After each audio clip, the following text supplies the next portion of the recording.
AGN, Prensa Sindical.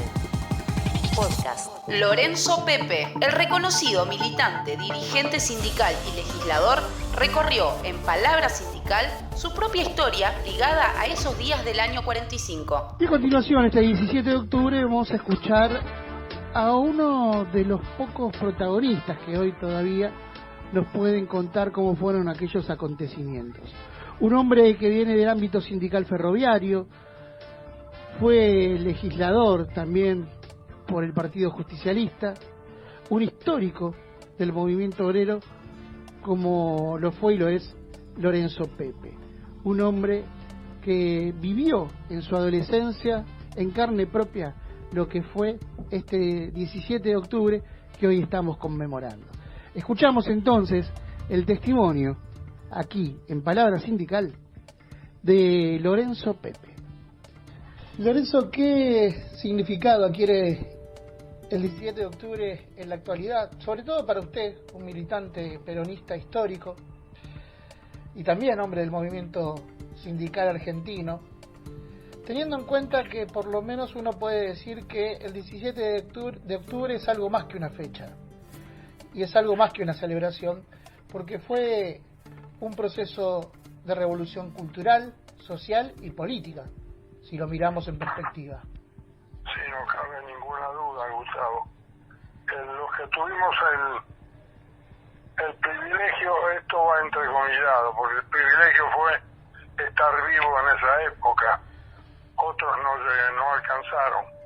Pero yo lo estaba, tenía 14 años, y mi padre, que era un transversal, que dejó el socialismo, que era donde en general los sectores laborales se aglutinaban, dejan a Juan B. Justo, encabeza la ruptura del socialismo, un viejecito médico, don doctor Enrique Dickmann, y crea el socialismo de la Revolución Nacional, a los efectos de apoyar a la revolución que se pergeñaba a través de la figura de Juan Domingo Perón.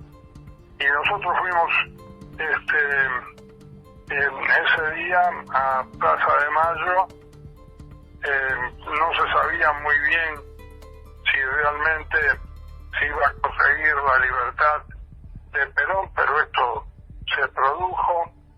Llegamos 10:30 de la mañana, más o menos.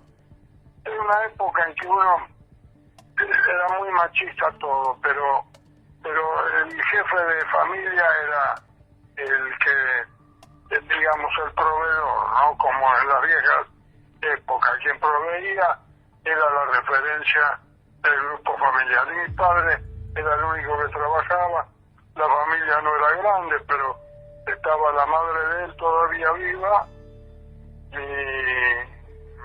mi madre, la esposa del primer Lorenzo de la familia, y yo, que era un chico en ese momento muy joven, un puber, pero próximo a ser adolescente, que vivió todas las alternativas que se puede vivir en la casa de un hombre que militaba política y sindicalmente, como fue el caso de mi padre, en quien me reflejé mucho, sobre todo tomando los aspectos más duros de su carácter, aquello de que si yo me comprometo debo cumplir y si no, no lo hagas. Muy simple, era una regla de tres simple, o sea, si estás convencido que vas a poder cumplir la promesa, hay que llevarlo al final del camino. O sea, cosas que se me fueron incorporando con el paso del tiempo y después fueron toda una conducta a cumplir cuando el que tenía que resolver los temerarios. Y bueno, ese día me dice, nos vamos a Plaza de Mayo. Y digo, ¿a qué, papá? Vos dame la mano a mí. Bueno, le di la mano. Vaya a pedirle a un chico de 14 años hoy que le dé la mano. Y dice, papá, no me haga pasar vergüenza. Bueno, en aquel entonces no había ningún tipo de posibilidad de que uno no cumpliera la directiva que emanaba del jefe de la familia. Y nos fuimos a Retiro al llegar ahí me soltó de la mano y vi que algo estaba ocurriendo absolutamente diferente. El paisaje, digamos, la visión de mujeres con delantales blancos y cofias en la cabeza, manchadas de sangre, que venían de la Anglo, de la Suiza y de la Negra, que eran los tres grandes frigoríficos que orientaban en aquel entonces Cipriano Reyes, que entre paréntesis le facilita a Perón el Partido Laborista para ir a elecciones en el 46 y ganar las elecciones un 24 de febrero de 1946. Y con esa visión fuimos caminando hasta Plaza de Mayo, pudimos llegar a la escalinata de la catedral, ya había muchísima gente. Después La Nación dio, el diario de La Nación, que no nos quería nada y nos descalificaba mucho, como ahora, igual, lo mismo, éramos negros y cabecitas negras, y no faltó quien en el Congreso de la Nación, San Martino de apellido, el diputado radical, nos tildara de aluvión zoológico. O sea, todo eso fue y ha durado en la mente de los hijos de todos estos tipos que nos descalificaban, y hoy aparece lo mismo, ¿no? La grasa militante, los negros de miércoles, o sea, las descalificaciones más duras para los sectores laborales, para la gente que vive, la verdad, transpirando la camiseta, laburando. Estos otros viven de otra manera, mucho más fácil, dedicados a grandes negocios. Estamos próximos a ver otro, la venta de tierras fiscales para taparle la vista a la ciudad del Río de la Plata. Esto van a ser en los próximos días. De tal manera que han cambiado los personajes, pero siguen la tirantez enorme entre los sectores populares y nacionales, a los que hay que agregarle ahora cosas que a mí en lo personal me agrada y mucho. El presidente Alberto Fernández, cuando asumió, dijo: soy el primer capitalino federal. Y a mí me agradó mucho porque yo no fui federal, y lo soy, lo sigo siendo, cuando tenía 19 años, de la mano de un maestro del revisionismo histórico, que fue don Pepe Rosa, José María Rosa. Me llevó a la casa, me explicó detalladamente, me dio un par de libros que él había escrito, donde se revisan nuestros antecedentes históricos, y afloran claramente cómo ya en aquel entonces el puerto podía enriquecer a los que usufructuaban de su aduana y empobrecer al resto de la República. Sin embargo, los que hicieron la patria, esta que amamos hasta dar la vida, por lo menos en mi caso, y ya estoy al final de ella, pero estoy dispuesto a hacerlo si la contingencia me obligara. Yo amo profundamente esta república, no soy de los que plantean vayamos a Uruguay que se vive mejor, porque por otro lado es mentirosa esa afirmación. No se vive mejor, hay graves dificultades de subsistencia en el pueblo hermano de Uruguay, que formó parte del virreinato del Río de la Plata junto con Bolivia y con Paraguay.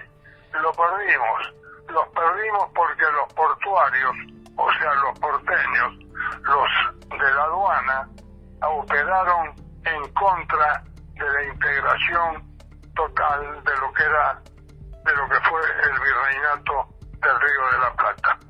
Nosotros tenemos claramente que el 17 de octubre fue una verdadera revolución de orden social y política, y después económica, de enorme trascendencia, que al revés de las revoluciones que en el mundo se conocieron, vamos a tomar la toma de la Bastilla en Francia un 14 de julio de 1789, tomemos la referencia. Bueno, cambiaron el sistema, es cierto, la libertad, el progreso y la fraternidad fueron impuestas a fuerza de guillotinar pescuezos, no solamente de todo la realeza, los ducados, sino también pagaron hasta los perros que formaban parte de la corte real de Luis XV. De tal manera que nosotros tenemos una persistencia en la extensión en la historia, y lo de este 17 de octubre tiene este enorme significado. Primero, ratificar nuestro compromiso con el gobierno nacional que acaba de ser electo, nos lleva todavía un año, y ha tratado de hacer todo lo que estaba a su alcance para sacar, por lo menos, y eso se consiguió en parte, de la pobreza más humillante a los sectores que se quedaron sin trabajo. Ahí se avanzó. Nos falta todavía, y mucho. Nos falta la vivienda social, nos falta la jubilación para todos. No todo el mundo se puede jubilar todavía en este país. Debería ser un acto absolutamente de justicia social, que un hombre o una mujer después de los 65 años o los 70 pudiera acogerse a un retiro pago y que le permitiera vivir los últimos años de su vida con verdadera dignidad. De tal manera que yo soy de los que están convencidos que con Perón a la cabeza, luego se agrega la amada Eva Perón, recordada, los que tuvimos la oportunidad de conocerlos, de tratarlos circunstancialmente, porque era el abrazo que daba Perón, o el beso, entre comillas, el arrime del rostro de Evita 2 veces sobre cada lado de la cara de los trabajadores. Iban a los encuentros de los trabajadores, el matrimonio.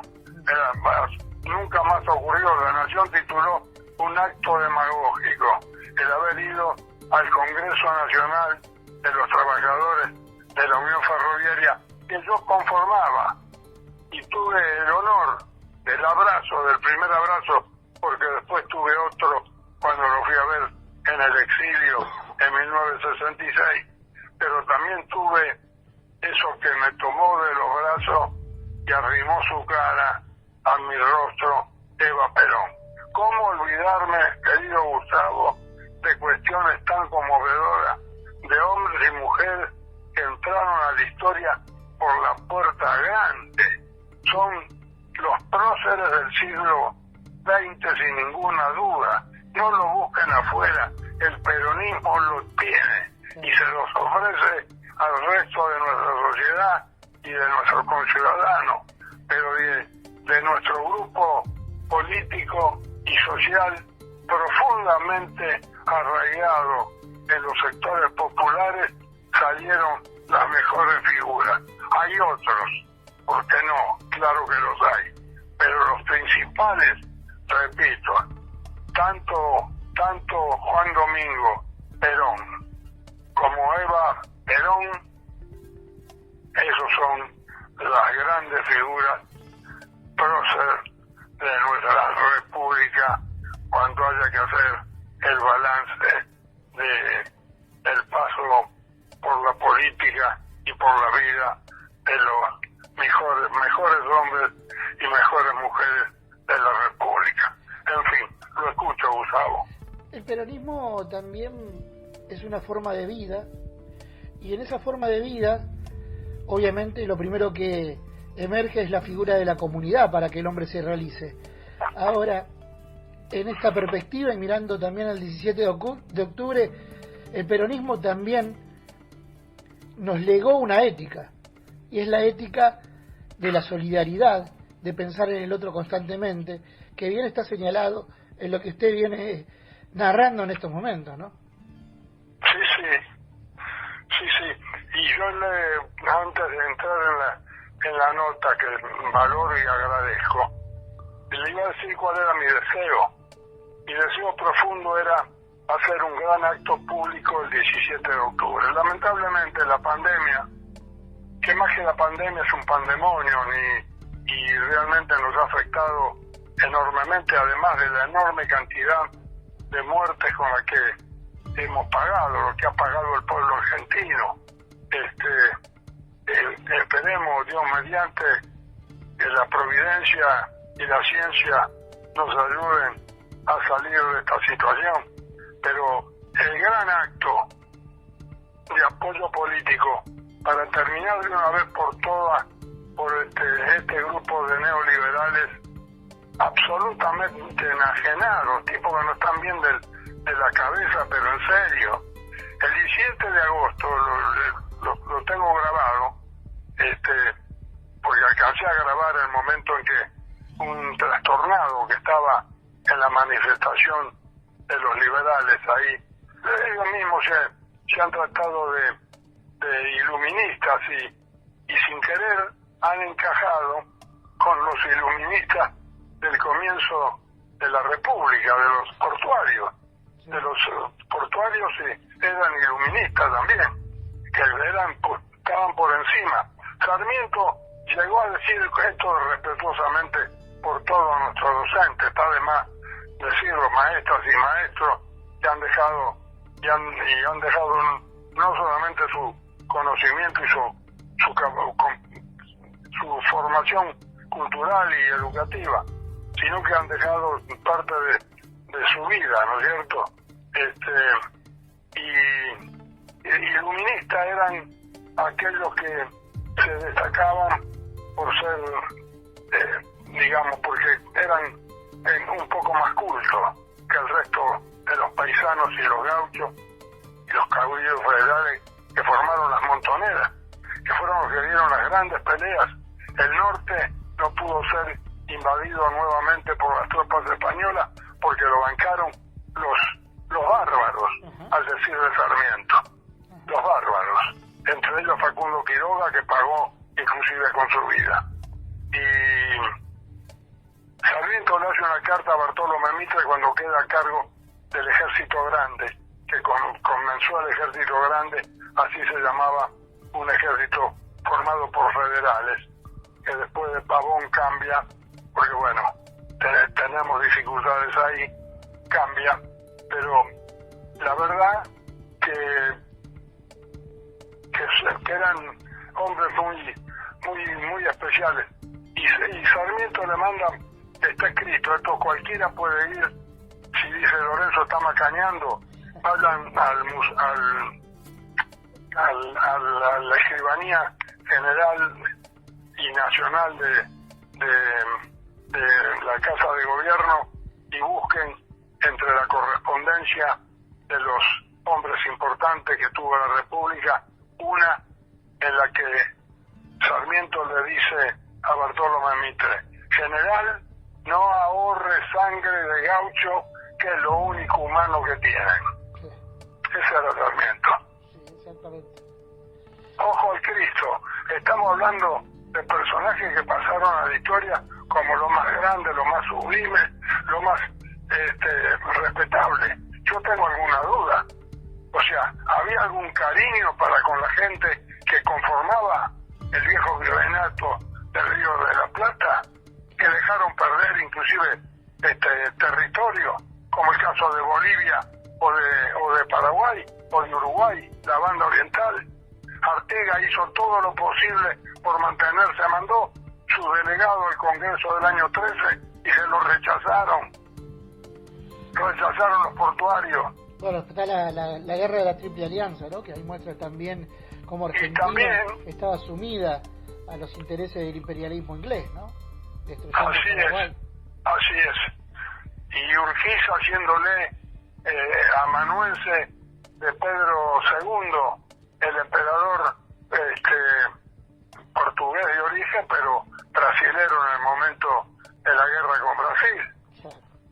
O sea, tenemos cuestiones para ser discutidas y analizadas. Lo que no debemos hacer es enseñarle a nuestros chicos que hay una sola historia. No hay una sola historia, hay dos. Una que habla de los iluministas y otro que habla de los paisanos, de los gauchos y de los caudillos federales. Martín Miguel de Güemes, un valiente, que murió a través de un atentado elaborado por la aristocracia salteña. Y murió mal, desgraciadamente. Uno de los grandes, pero se lo nombra poco también, como se lo nombra muy poco al Chacho Peñalosa o a Facundo Quiroga, en la cual se basó el libro de Civilización y Barbarie Sarmiento. Está muy bien este recorrido histórico porque también se ha querido borrar de la historia lo que implica el 17 de octubre, ¿no? Porque también utilizaban estos epítetos en función de, como bien dijo usted, en un momento aluvión zoológico, los bárbaros que vuelven a la calle, y a partir de ahí se quería borrar parte de esta historia argentina que tiene que ver con la identidad de la clase trabajadora en nuestro país. Una clase trabajadora que venía de la República. Y de la República. Y de la identidad de la República. Claro. Pelearon por hacerla libre de este pedazo de tierra que, vuelvo a repetir, todos los argentinos la querrán bastante o mucho, pero nadie como el peronismo, como fueron los federales hace 200 años atrás. De tal manera que yo estoy muy orgulloso de militar, donde he pasado toda una vida larga, para mi gusto, larga, pero militando en el bando nacional y popular. Y esto debe ser para nosotros un enorme orgullo de saber de que ha habido hombres, no mi caso, yo hago abstracción de mi figura, ya estoy viejo, pero hablo de las nuevas generaciones, de jóvenes que vienen levantando bien en alto la bandera de la patria, la que nos cobija a todos. No lo usamos como un símbolo partidista, en todo caso tenemos el propio, pero no andamos con nuestra bandera nacional como hacen este otro grupo desmadrados, porque han sido muy perversos en la función del gobierno. Los tipos que le sacaban las píldoras oncológicas a los ancianos, ¿cómo se pueden catalogar? Sino perversos. Perversos consuetudinarios. O sea, personajes indeseables. Y que quieren volver. Ahí anda la chica esta Patricia, que fue de toda. Porque estuvo desde montonero con el menemismo, compartió conmigo la Cámara de Diputados y ahora es la jefa de los grupos más reaccionarios y antiperonistas que tiene la República. No van a poder con nosotros, Gustavo. No van a poder. Por supuesto que no, y por eso es importante recordar el 17 de octubre, vuelvo a reiterar, no como un día más, sino como un hecho trascendente y revolucionario para la República, para el país y para cada uno de nosotros, porque ese legado permanece y sigue intacto. Por último, Lorenzo, usted habló de deseos, que esta pandemia, usted deseaba que esta fecha se revitalizara con un gran acto. Bien, no se pudo hacer porque estamos en un contexto muy complejo, pero ¿cuál es su deseo en términos políticos para el país? Teniendo en cuenta esa experiencia que usted vivió a los 14 años de la mano de su padre, viendo cómo el pueblo salía a la calle a defender a su líder. Yo quiero ver la Argentina que alcancé a vivir con Perón en el gobierno. Quiero ver esa Argentina, la de sentirse feliz.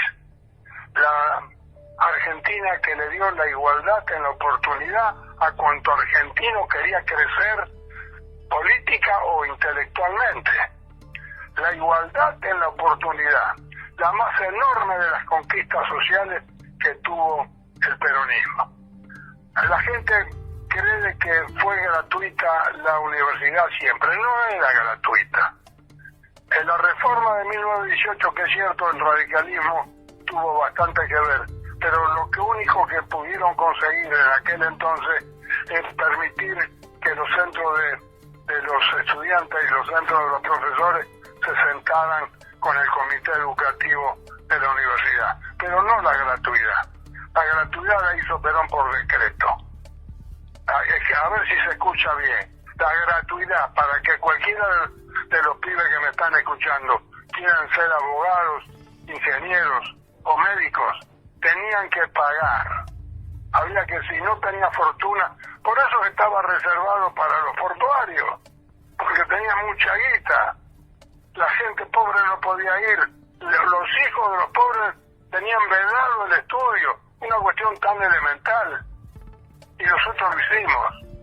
Como vamos a hacer todo lo que haya necesidad de hacer para devolverle a la gente la felicidad de vivir en un país tan noble, tan solidario y sobre todo al que le esperan, ustedes lo van a ver que son 2 o 3 generaciones detrás de la mía, lo van a ver un país con grandeza en que nadie tenga que reclamar por la justicia, que la justicia, hablo de la justicia social, de la justicia en la que Perón trató de darle rango constitucional en la Constitución modificada en 1949, que rápidamente borraron los golpistas del 55.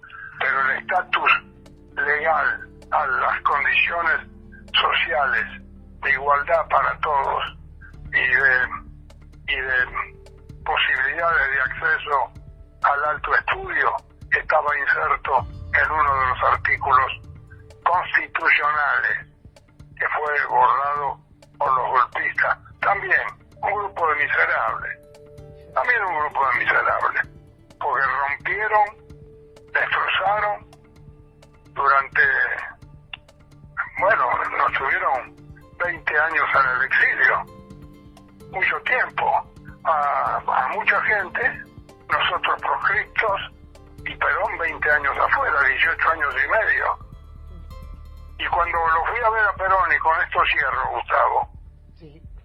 me dice, ¿qué vamos a tomar, Lorenzo? Con la voz arenosa, y perdón por emularlo, pero me gusta, porque me da la sensación de estar con él hablando. Está muy bien.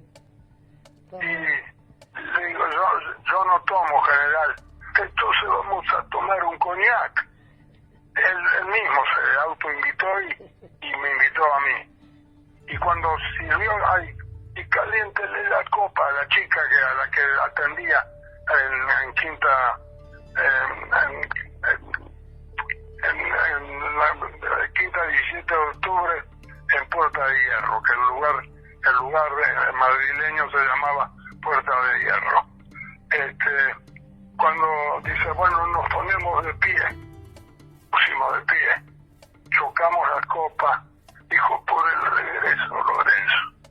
Quería volver Perón, y nosotros lo trajimos a Perón, y no solamente lo trajimos, lo hicimos presidente de la nación por tercera vez.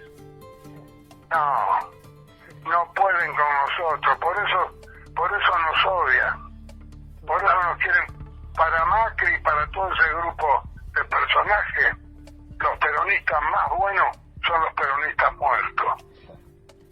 Esta es la definición que hago para cerrar esta charla, y yo le agradezco mucho, Gustavo, sobre todo que me haya permitido un desahogo desde el punto de vista histórico, para que quien no conoce busque algún libro de revisionismo histórico y va a encontrar una verdad sobre la historia de los argentinos, de la cual estamos orgullosos, que difiere enormemente de la historia que nos dejó Bartolomé Mitre, mal escrita y tergiversada. Gracias, Gustavo.